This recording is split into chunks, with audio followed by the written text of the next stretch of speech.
Hi again, everyone. This video is sponsored by contribution from Jenna, and here's her story. I am the youngest of my siblings, one older sister, one older brother. Our parents divorced when I was 8 years old, and it was really hard on all of us. I don't remember much of my past due to all the repression my brain has done. I do remember my parents always arguing, until one day my dad left and never came back. He hardly ever called, and we only saw him when he wanted to come pick us up. I later found out that he was calling and wanting to see us, with our mom deleting messages and being so difficult when he attempted to see us. And this happens a lot. Kids find out, they think their father didn't want them and didn't want to see them, and they find out years later that the dad spent years trying to spend time with them and see them, only to be thwarted by usually a bitter mother. After the split, my mom dated around a lot and ended up having a particular boyfriend who I will from here forward call Bastard. Bastard had a son close to my age, and we all used to spend time at his apartment. Bastard began sexually abusing me and my sister while he was dating my mom. I don't remember any specifics about the time frame and or how old I was exactly when this happened or how long it happened for. I remember coming home from fifth grade camp and having just turned 11 years old, and my mom and sister sitting me down to ask me if I had been sexually abused by my mom's then fiance. I said no due to the fact that I was threatened by Bastard, embarrassed, and also something in my little head was telling me that my mom knew what had been happening and that she was letting it all happen. This made sense in my head as I got older, because I knew that my mom depended on Bastard financially. We went through a lawyer to file a case and everything, and all three of us were questioned. I, of course, lied again, both to my sister and the lady asking all the questions. Nothing happened to Bastard, though, because the police said that there wasn't enough evidence against him, which really meant that his name was really big in our small Midwestern town. 10 years had passed then, and I was now 21, living in a different state and engaged to be married. I moved in with my fiance and his family. My mom, and now stepdad, let's call him G, ended up moving down the street from me in this new state because it was where G was originally from. I never thought anything of it really. One day I decided to tell my mom about the abuse that happened to me more than 10 years ago, for the first time telling anyone about it. We were both upset, and I remember she said, "Why didn't you say anything when you were asked as a kid? If you had, they would have had enough evidence to convict him. But I've always felt ashamed about it and always felt like it was somehow my fault that this happened to me." I started going to therapy after I had an anxiety attack and was in the ER. My therapist, Jill, was amazing, but I wasn't ready for it and only went a few times, mostly talking about how I wasn't sure I really wanted to marry my fiance or not. So for about 2 years, I quit seeing her until I became very depressed and suicidal and decided it was time to head back to see Jill. Now I was married for less than a year and thinking about getting a divorce. Jill always asked me why I actually got married after expressing to her that I wasn't happy. My response was always, well, that's what I thought I was supposed to do. I was wanting to explore my feelings for the same sex and have always somewhat known that I was gay, but only ever dated one girl before, and my mom always telling me this is just a phase, and me believing her.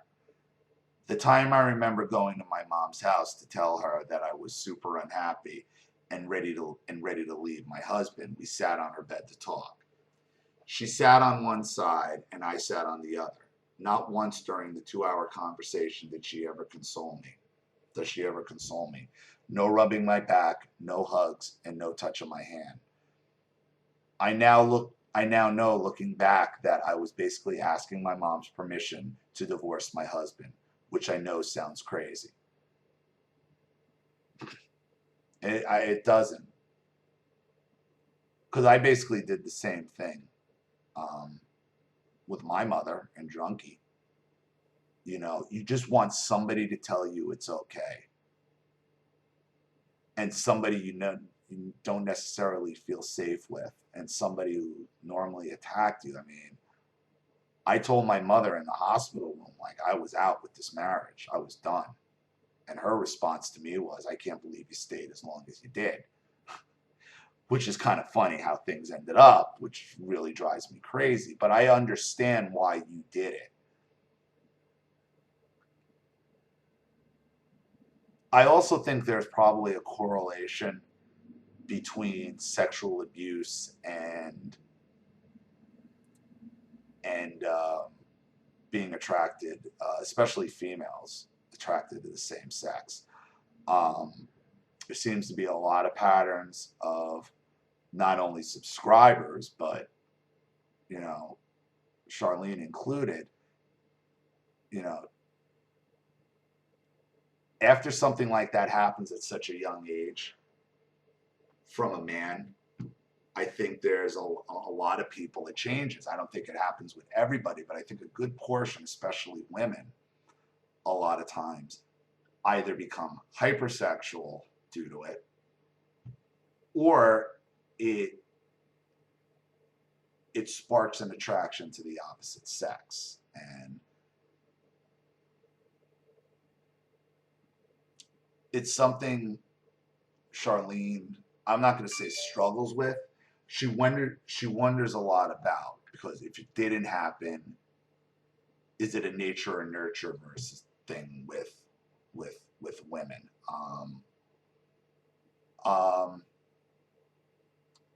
With her, even though she was born, even though it happened, I think you can usually tell. And I'm not trying to get vulgar. I'm not getting vulgar or vulgar. Trying to do too much TMI. Look, here's how I would explain it. Okay, if it's when you look at a woman and it's more of a driving force towards her and you don't understand why, I would say that's more a learned type of thing from the sexual abuse. I mean, but if you're looking at a woman and really, oof, like you get that visceral whoa, to me that's nature. I think stuff like sexuality can be a nature and nurture thing. I mean, it depends person to person.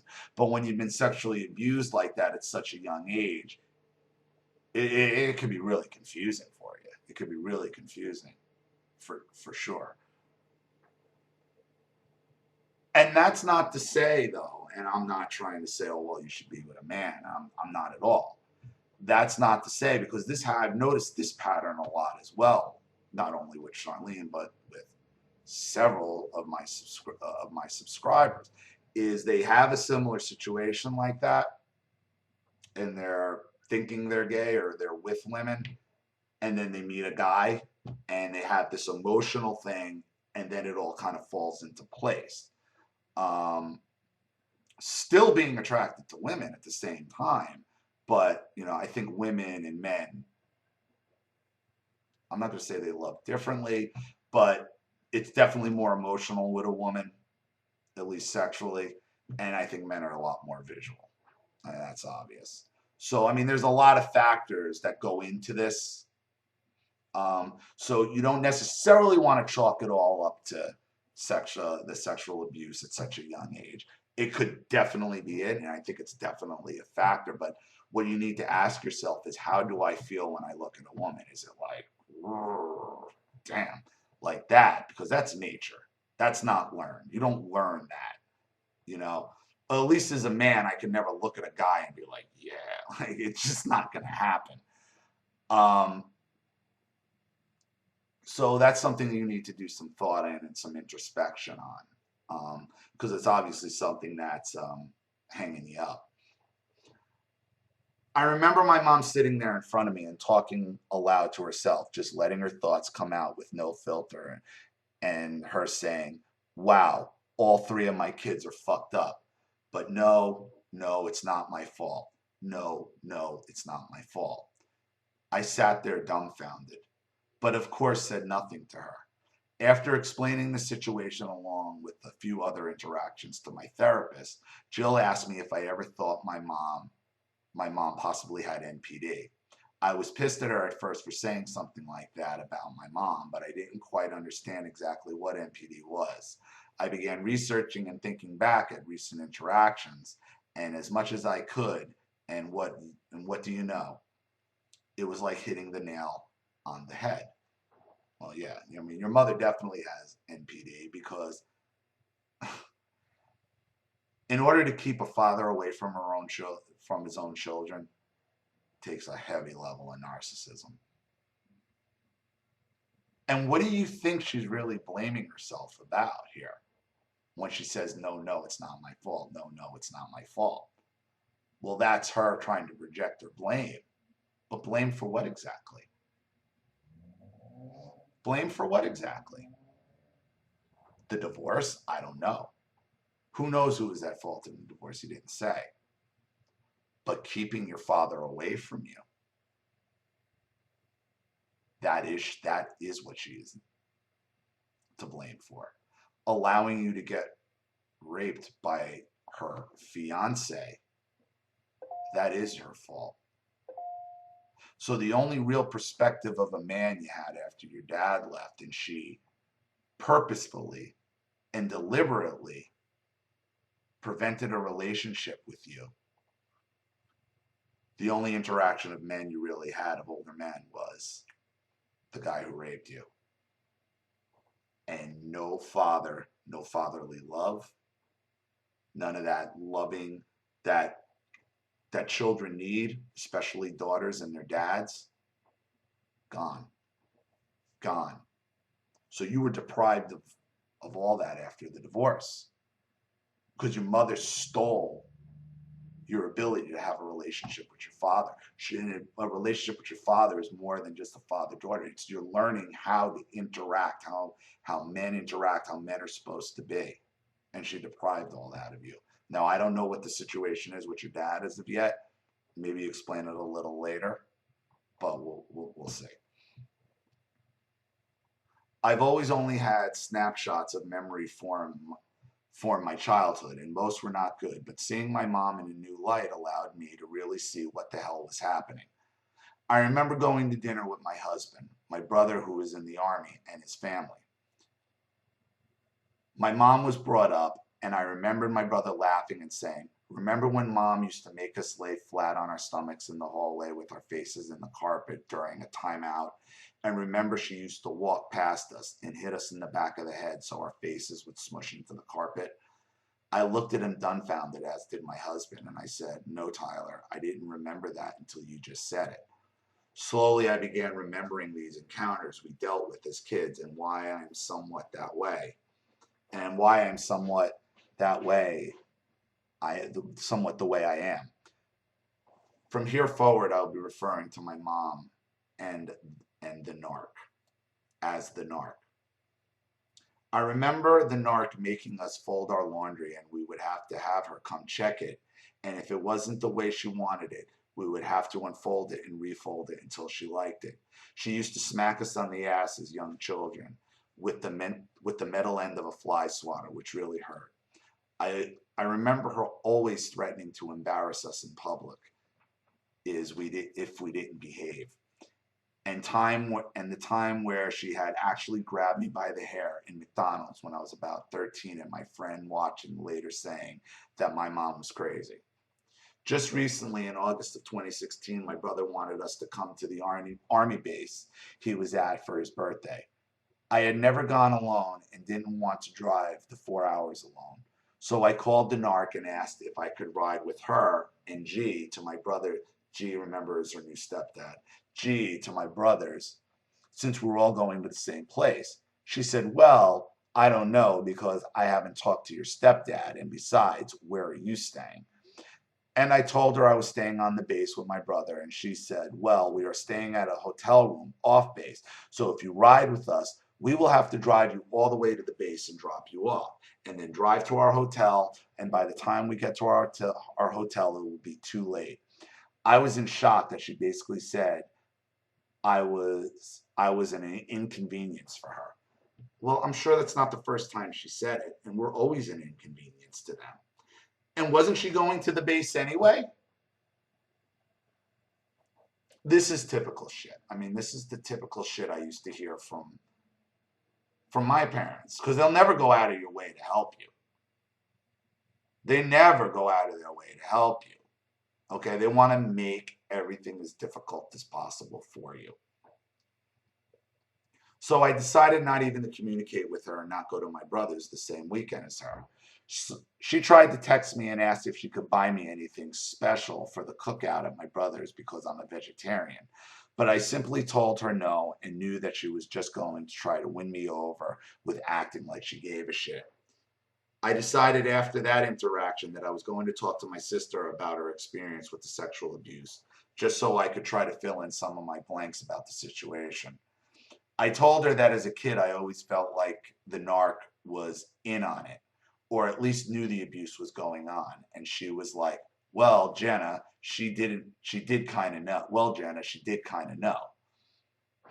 I didn't know what she meant, so she explained that she had told my mom the first time that he had touched her, and my mom didn't believe her because he was a good man and he had kids, and he just wouldn't do that.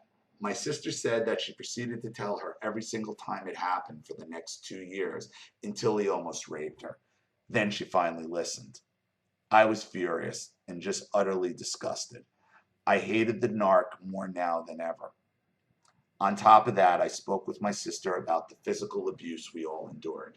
She explained that as kids, my brother and she hated me because I wouldn't get it as much as they would because I was her favorite.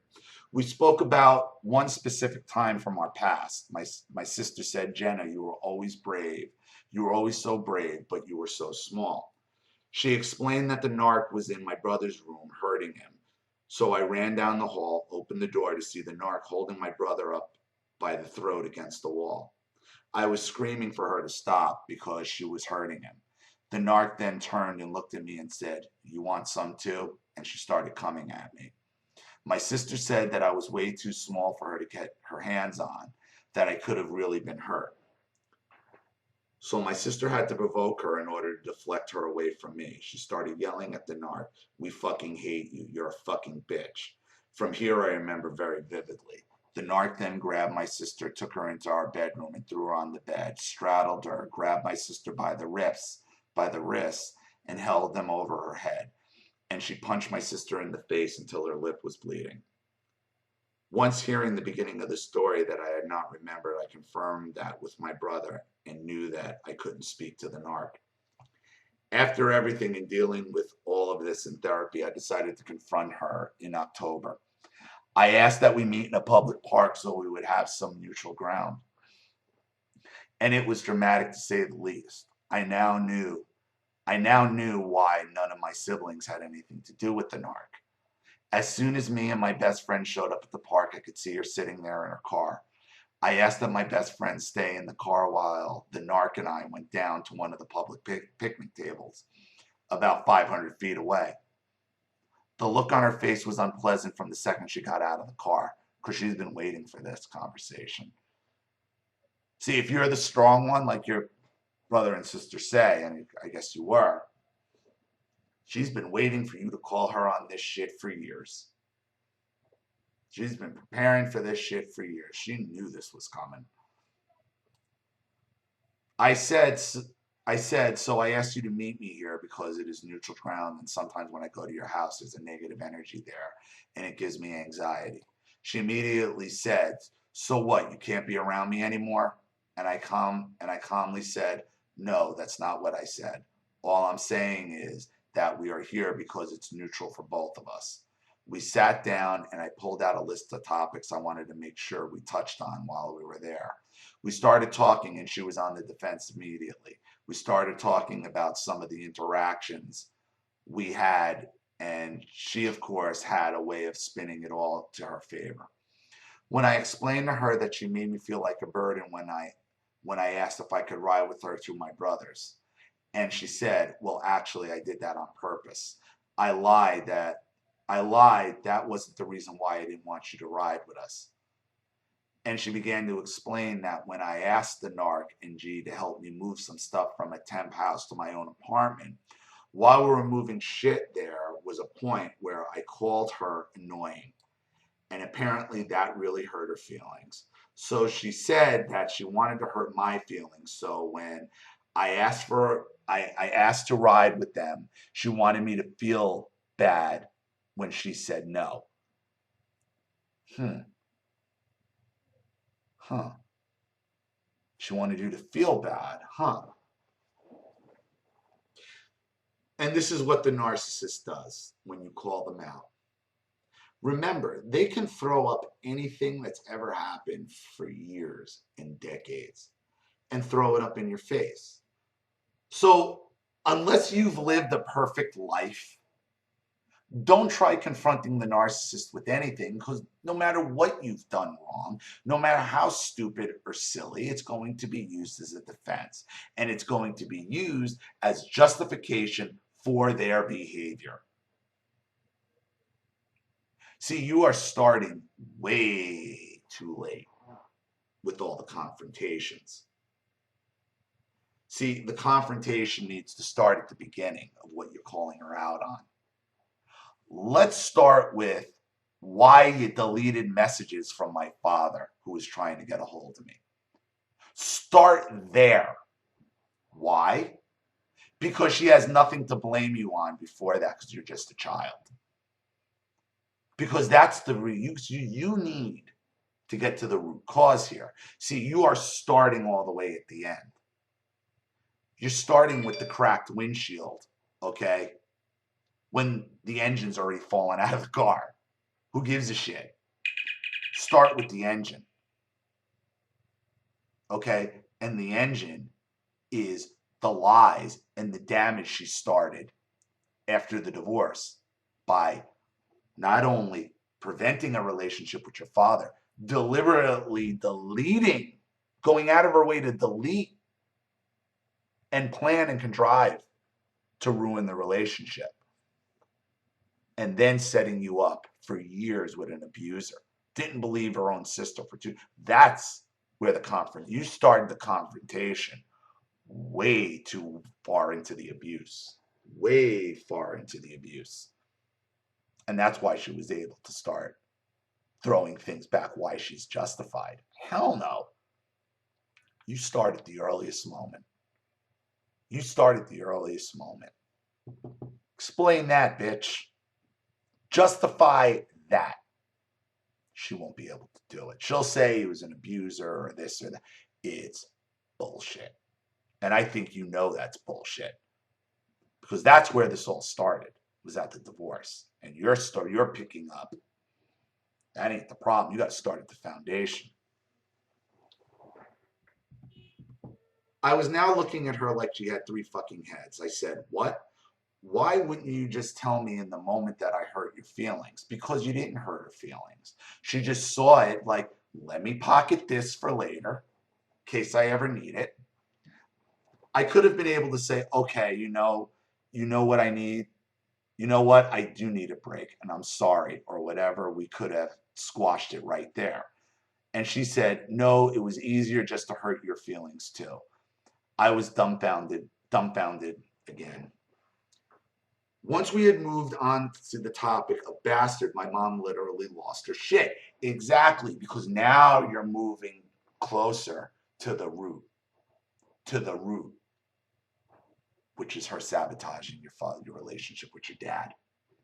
Because I guarantee you, if your sister had your dad to tell she was being abused, much different story.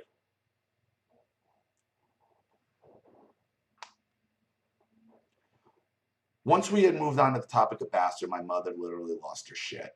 I had explained what my sister told me, and she got up and leaned over the picnic table so that her face was about 2 inches from mine and was screaming bloody murder. She's lying, while slamming her hands on the picnic table like a child having a temper tantrum. Something inside her face had changed, and while she was screaming at the top of her lungs in my face, I just studied her face. I was terrified. I was now sobbing and just wanting to hug it out with her, and and for her to just hold me and tell me that everything was going to be okay. I walked over to her side of the table and leaned in to hug her, and she turned back to me. I said, "Really? You can't even hug me right now?" And she said, "No, I was turning around. No, I was turning around to be able to see you." And I said, you know what? No, I need a hug and for someone to tell me it's going to be okay. So I'm going to go hug my best friend, and proceeded to walk away from her, and she started to follow after me. As I approached my car and my best friend, I started to say, "Get in the car, we have to leave now." My stepdad was there too, and she started yelling, "Tell him what your sister said. Tell him." I looked at him and said, "Well, here's your show." While she was then screaming, "Tell your sister she's fucking dead to me. Fucking dead." I left and felt an overwhelming sense of guilt. So very guilty. No reason to. This is all because you were so close to the truth. The end stage of narcissism is violence, and that's where she was going. When they can't argue, they get violent and they put on a show. And that's what you saw here. You going to hug her was, should have just got up because you had your, she is waving giant red flags right in your face. And you're still trying to get this woman to love you. She don't love anybody. This woman ruined your relationship with your father and allowed you and your sister to get molested. And then perpetrated physical abuse herself. All the while she knew about it for 2 years and didn't say anything. Everything in your mother's repertoire is to hide the truth. Is to hide the truth. She knew this conversation was coming. She was waiting for it.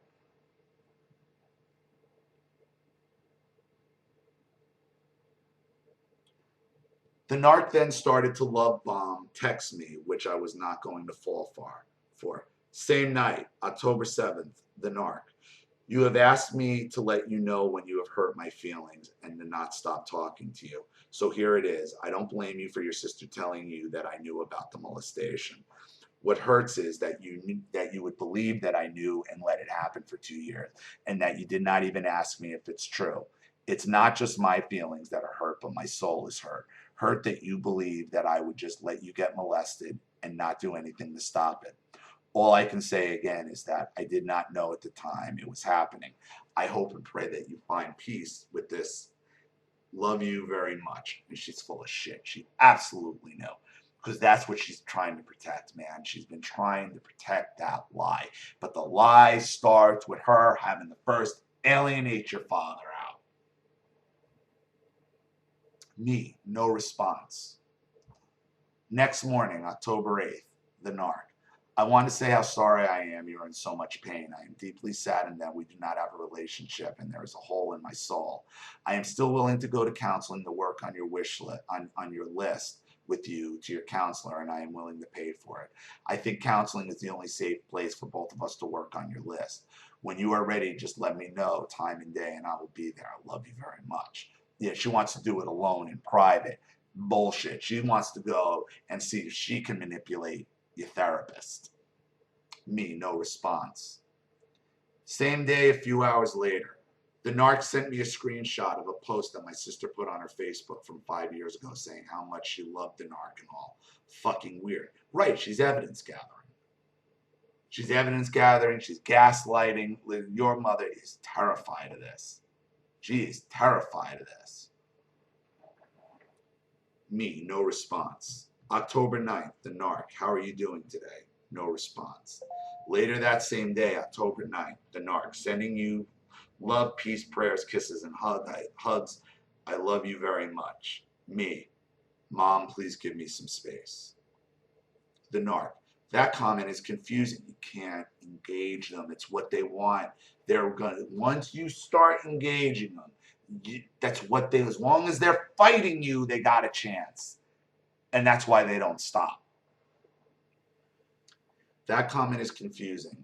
If I don't ask how you are doing, you think I don't love you now. Now I'm asking you how you are and you want space. How much contact do you want? How often can I text you? When I said to you, I don't know what you want from me, this is what I meant. I hope you have a good week at work. I love you. Now, any rational person who says, give me space, okay, after everything you had said, okay, she's basically gaslighting you here. How much contact? Every question needs an answer, and that means every question gives her an opportunity to argue and gaslight you and drag you back down the rabbit hole before you forget, and before you know it, you forgot where you even started. That's what she's trying to do here. This woman needs to be cut out of your life completely. Completely. Me, no response.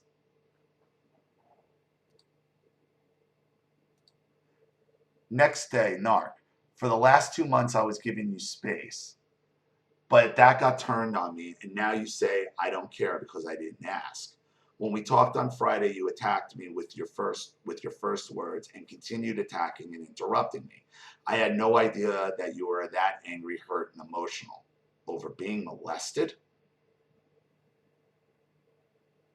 Really? That should tell you everything you need to know based on what happened to you and your sister. She had no idea you were that angry, hurt, and emotional. Really? Really? That's very telling, isn't it? You wanted kind words and a soft touch from me, but it's not hard to hold. But it is hard to hold and comfort someone who is attacking you. So again, it's your fault. So then she wants you to go back and relitigate what had just happened. The fighting never ends with the narcissist. This is why you just cut them off and you don't look back.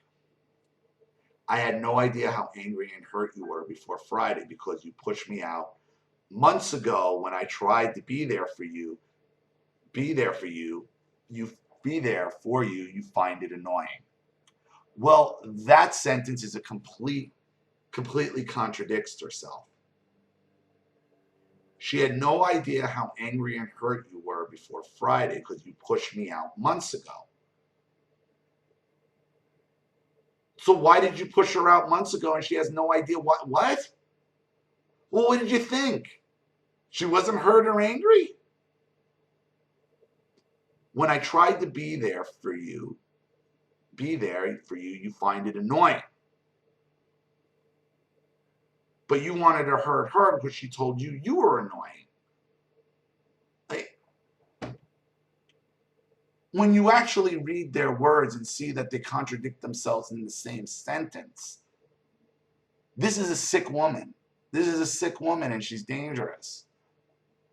I understand that you are angry and annoyed about the past, but I did not know that you never told me. I thought you were annoyed with what I am doing today, and that caused me to stay away in the present. I am willing to work on this relationship with you, but only in counseling. It's safe for you and it's safe for me. I do not cause any more damage.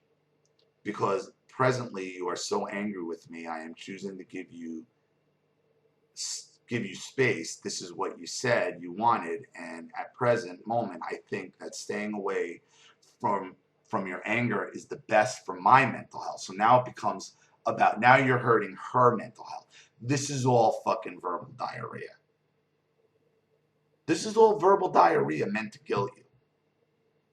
It's ridiculous. Again, I will go to counseling with you and deal with your anger. She doesn't get to set the terms. And here she is. Not only is she fucking you over, she's setting the terms. Really? Really? Again, I will go to counseling with you and deal with your anger issues, with your anger and the issues you have with me in a controlled environment where no more damage can be done.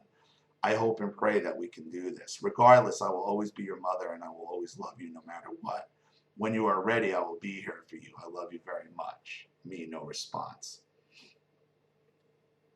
I have now been no contact with the narc since this interaction, and it's been hard. She blocked me on all social media, and her and my stepdad are getting divorced. What a shock.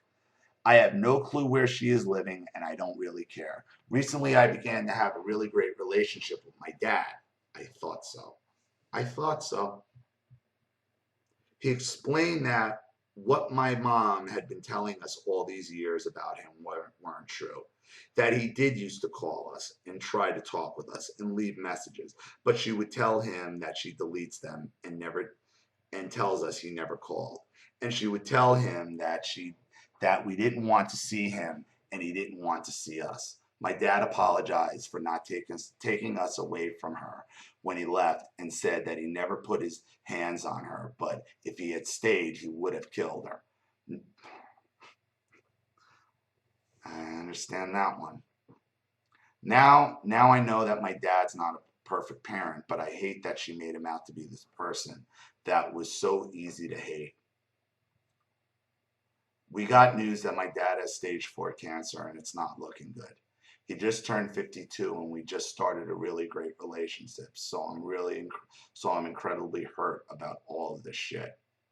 G, my stepdad, had called to tell me about my dad's condition because my brother had told G and I let him know that I was there visiting my dad and asked that he please not talk to the narc about it. He said that he wouldn't, but little did I know he already had. The narc does not have a relationship with anyone in our family currently, but decided to call my brother.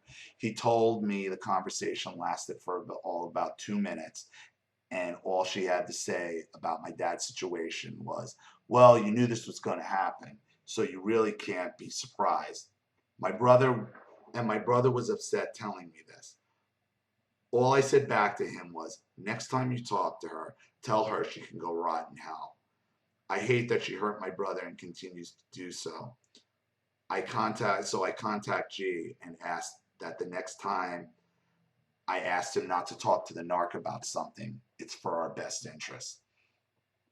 I couldn't care less if I never have to see the narc again, but unfortunately when she left G, she took everything with her, which includes family pictures from our childhood. She has boxes full of printed pictures. Now, since finding out about my dad's condition, we have started fundraisers to help him financially. I really want access to some of our pictures with my dad, but the narc has them. So after all of my story, my question is, should I break contact with her to ask for access to pictures that I want to use for fundraisers? I know it'll come with a price. I'm just not sure I'm willing to pay. Thank you for reading all this, Jenna. No, it's not worth it. It's not worth it. She's not worth it. It's not worth it. I understand you want to help your dad. Boy, do I wish. Oh. You know, this is my biggest fear with Aaron is that by the time she wants to come see me, God forbid something happens. Listen, that woman ruined your relationship with your father, stole his relationship with his children. You probably should have fought harder, but I can kind of understand why you didn't. Based on what you're telling me about your mother, everybody gets the fuck away from this woman. She's toxic and she's dangerous.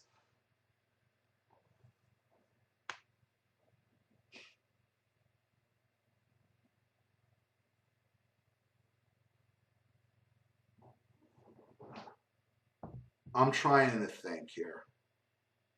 You know, I think it would be better just to do a picture for the fundraiser of the family as it is. And you can add in the story. I would add in the story, however you do it, that you don't even have access to pictures with your dad because your relationship was stolen from you and his relationship was stolen.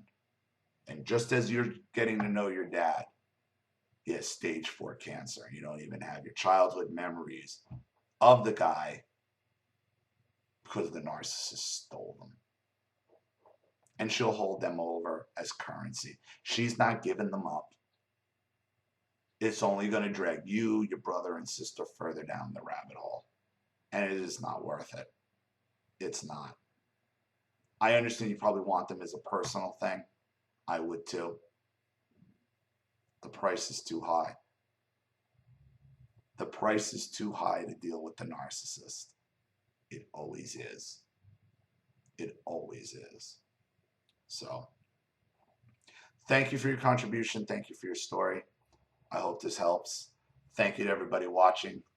Please leave any opinions or advice in the comment section below.